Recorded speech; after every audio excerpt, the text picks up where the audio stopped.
popular. So here we see that Jacob, whose mother was a Syrian, of course they referred to him here as a Syrian who went down to Egypt. And we know the story very well that Jacob took his 12 sons with their children and wives down to Egypt at the time of the famine, and because they didn't have any food there, and they lived there in Goshen and became a great nation. Matthew chapter 1 through 17, I'm not going to read through that, but that particular Bible verse, Matthew 1 verses 1 through 17, gives you the lineage or the lineage of Yahushua, our Savior. So he is coming from the same bloodline of Jacob. Yahushua comes from the same bloodline of Jacob, the Israelites. So you can read Matthew 1 through 17 in your own time. So here, like I said, this is the first indicator of who the true Hebrews are or were, looking at their genealogy. Now I'm going to move on to the second indicator or tracer to tell us who were these people. The second indicator, what was the appearance of these people? What did they look like? Did they look like what the movies show us today in these movies, like the Ten Commandments with these people, Caucasian looking people, or even some of these pictures that we have maybe on calendars or whatever, on books? Did these people look like that? So we're going to look first at the skin color. Let us turn to Amos chapter 9 verse 7. Amos chapter 9 verse 7.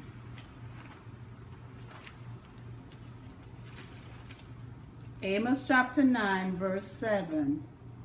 And it says here,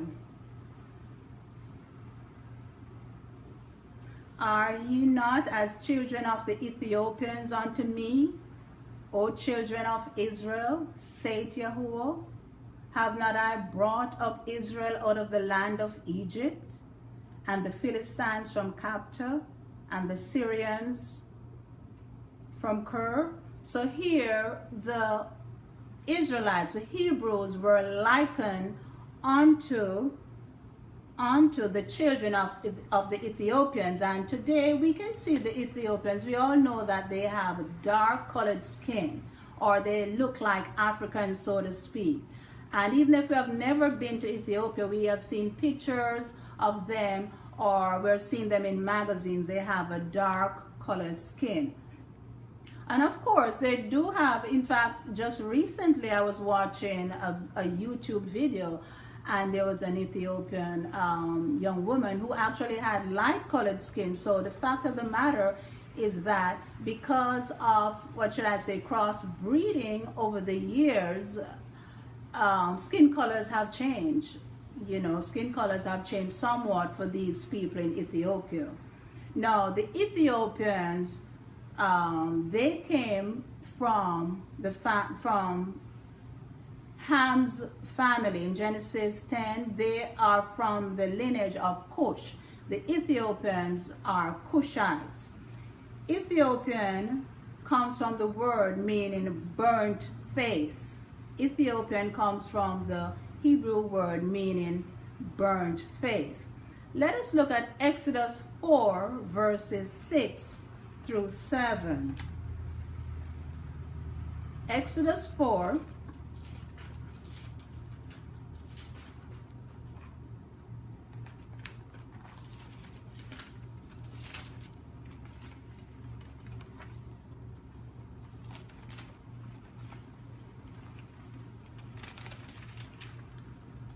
verses 6 through 7.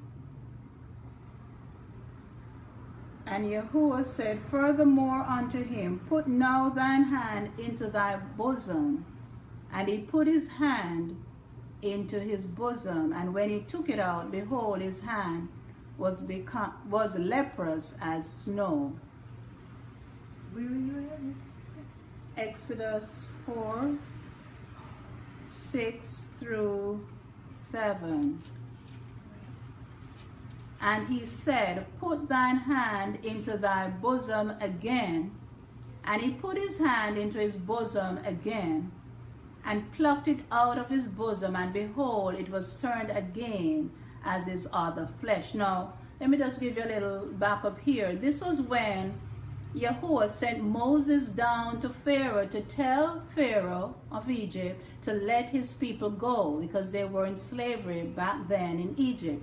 And one of the signs that Yahuwah told Moses that he should do to show Pharaoh that Yahuwah had sent him was that he should put his hand in his bosom, and it would turn white, leprous, and then pull it back out, and then put it back in, and then it would turn back to the right color. Now, the fact of the matter is that this, to me, is a very, what should I say, dramatic, very dramatic miracle, because Moses, from what we have established thus far, he looked like an Ethiopian, which means he had dark colored skin. And so for him to put it in his bosom, and when he take it out, it becomes white, leprous, white as snow. That's a dramatic change from a dark skin to a white colored skin, because leprosy is a disease that changes your skin. It's like the whole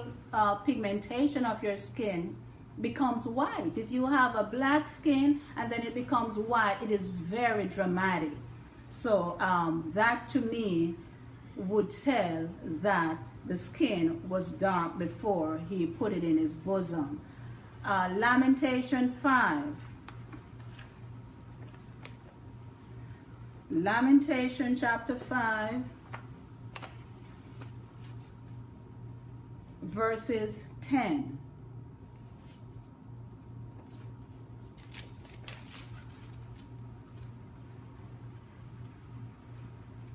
And here, the prophet Jeremiah, I think he was talking about what the children of Israel were going through while they were in bondage in Babylon. And it says, our skin was black like an oven because of the terrible famine. And I'm sure sometimes you've seen some videos that show children in Africa, whether Ethiopia or Sudan or the other African nations, where they are hungry and the skin tends to turn blacker at that time. I guess because of the fact that they don't have the food in their system. And so that is what it is saying, that their skin was as black as coal. And if you know what coal looks like, you know that it is black and it has a sort of shiny sheen to it. Lamentation 4, verses 7 through 8. Lamentation 4, verses 7 through 8. Talking again about the Israelites. Her Nazarites were purer than snow. They were whiter than milk. They were more ruddy in body than rubies. Their polishing was of sapphire. Their visage is blacker than a coal. They are not known in the streets. Their skin cleaveth to their bones. It is withered. It is become like a stick. So here again it says their visage is blacker than a coal. So their faces looked extremely black. Songs of Solomon. Songs of Solomon,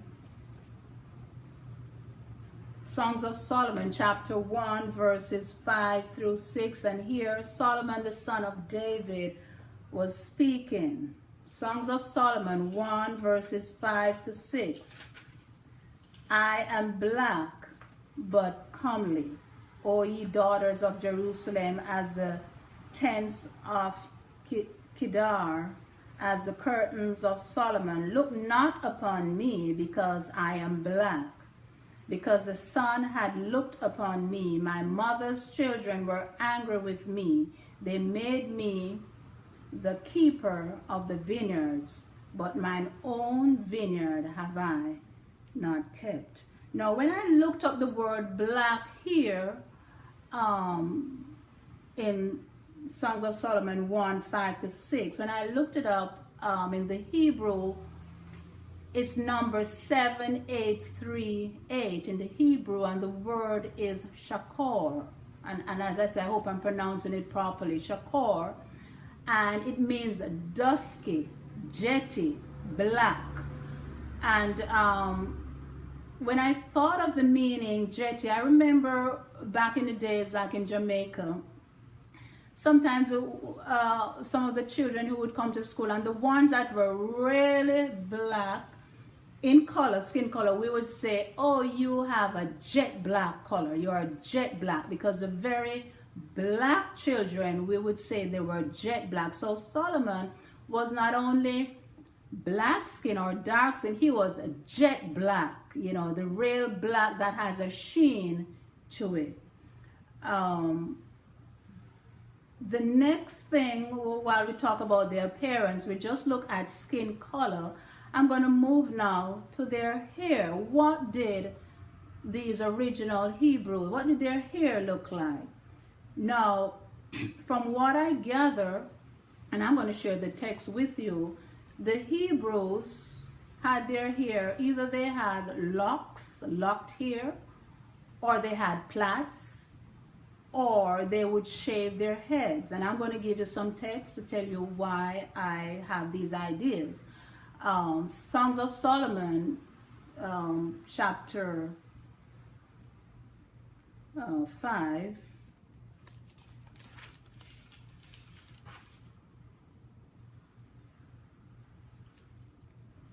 Verses 10 and 11. Yes, chapter 5, and I'm going to do 1 through 2 and then 10 and 11. Songs of Solomon 1 and 5, it says, I am coming to my garden, and my sister, my spouse, I have gathered my myrrh with my spice, I have eaten my honeycomb with my honey, I have drunk my wine with my milk. Eat, O friends, drink, yea, drink abundantly, O beloved. I sleep, but my heart waketh. It is the voice of my beloved that knocketh, saying, open to me, my sister, my love, my dove, my undefiled. For my head is filled with dew, and my locks with the drops of the night. And verse 10 to 11. My beloved is white and ruddy, the chiefest among 10,000. His head is as the most fine gold. His locks are bushy and black as a raven. And so here, these texts would suggest that Solomon had locks, and not only locks, he said his locks were bushy. And if you look at the so-called African hair, or the Negro hair, you'll notice that it always has a little frizziness to it. So I believe that this bushy locks that is described here is referring to that frizziness that the African hair tends to portray. Samson had 7 locks, Judges 16, and he was a Nazarite. Judges 16, verses 18 through 20, Judges chapter 16, verses 18 through 20. And when Delilah saw that he, referring to Samson, had told her all his heart, she sent and called for the lords of the Philistines, saying, come up this once, for he had showed me all his heart. Then the lords of the Philistines came up unto her and brought money in their hand. And she made him sleep upon her knees. And she called for a man, and she caused him to shave off the 7 locks of his head. And she began to afflict him, and his strength went from him.